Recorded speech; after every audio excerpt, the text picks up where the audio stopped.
అయితే ఇటు ఖైరతాబాద్ కాంగ్రెస్ కార్యకర్తల సమావేశంలో వర్గ విభేదాలు బయటపడ్డాయి. దానం వర్సెస్ విజయారెడ్డి అన్నట్టుగా సమావేశం రసాభాసగా మారిపోయింది. దానం నాగేందర్, విజయారెడ్డి వర్గీయులు వ్యతిరేకంగా నినాదాలు చేసుకున్నారు ఒకరిపై ఒకరు. ఇరు వర్గాల మధ్య వివాదం ముదిరి గొడవకు కూడా దారితీసింది. నేతలు సర్ది చెప్పే ప్రయత్నం చేసినా అసలు కార్యకర్తలు వినిపించుకునే స్థాయి దాటిపోయారు.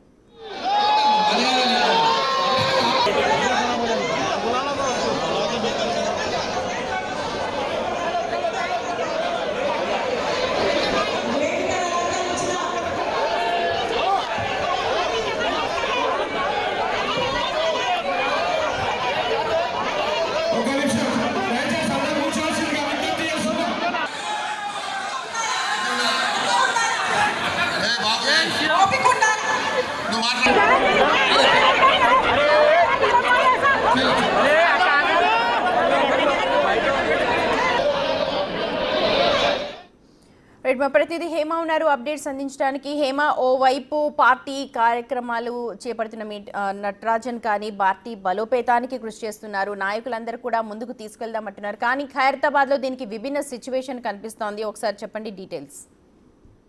మీరన్నట్టుగానే ఒకవైపు ఏఐసిసి వ్యవహారాల ఇన్ఛార్జ్ గా మీనాక్షి నటరాజన్ బాధ్యతలు స్వీకరించిన తర్వాత పార్టీని ప్రభుత్వాన్ని కలుపుకుంటూ పోతాను, పార్టీలో ఉన్నటువంటి నాయకుల మధ్య సమన్వయం చేకూర్చుకుంటూ ముందుకు వెళ్తాము, కృషి చేస్తాము అంటూ ఒకవైపు మీనాక్షి నటరాజన్ సమీక్ష సమావేశాలు ఏర్పాటు చేస్తుంటే, మరొక వైపు పార్టీలో ఉన్నటువంటి నేతలే ఒకరిపైన ఒకరుగా వర్గ భేదాలు అయితే చూపించుకుంటున్నారు. కాంగ్రెస్ పార్టీలో మరొకసారి వర్గ భేదం బయటపడింది. కాసేపటి క్రితం ఖైరతాబాద్ నియోజకవర్గానికి సంబంధించినటువంటి ముఖ్య నేతల సమావేశాన్ని ఏర్పాటు చేశారు.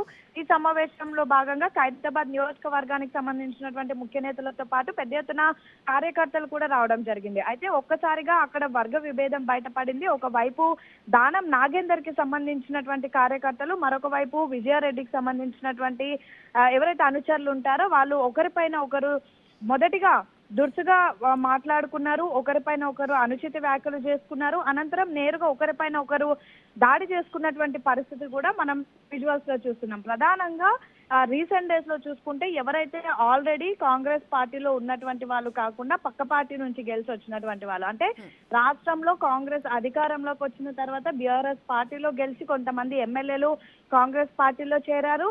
అలాంటి ప్రతి ఒక్క దగ్గర కూడా కొత్త పాత నేతల పంచాయతీ అయితే క్లియర్ గా కనిపిస్తుంది. ఎగ్జాంపుల్ గతంలో మనం చూస్తే పటంచెర్లో ఇదే అంశం పైన ఆల్రెడీ కాంగ్రెస్ పార్టీలో ఉన్నటువంటి కాటా శ్రీనివాస్ గౌడ్ వర్గీయులు కానివ్వండి, సేమ్ టైం కొత్తగా బీఆర్ఎస్ పార్టీలో గెలిచి వచ్చినటువంటి మైపాల్ రెడ్డికి సంబంధించిన వర్గీయులు కూడా ఏ విధంగా అయితే విభేదాలు చేసుకున్నారు. ఇప్పుడు ఖైరతాబాద్ లో కూడా అదే కనిపిస్తుంది. ఒకవైపు డయాస్ పైన ఉన్నటువంటి ముఖ్య నేతలు ఎంత సర్ది చెప్పినప్పటికీ కూడా కార్యకర్తలు వినలేదు, పెద్ద ఎత్తున గొడవ చేసుకున్నారు, ఒకరిపైన ఒకరు దాడి చేసుకున్నారు. అనంతరం అక్కడ ఉన్నటువంటి వాళ్ళు సర్ది చెప్తే అక్కడ ఉన్నటువంటి ప్రాబ్లం సాల్వ్ అయినటువంటి పరిస్థితి. Right Hema, thank you so much. మొత్తానికి ఖైరతాబాద్ లో కార్యకర్తల సమావేశం ఒక్కసారిగా రసాభాసగా మారింది.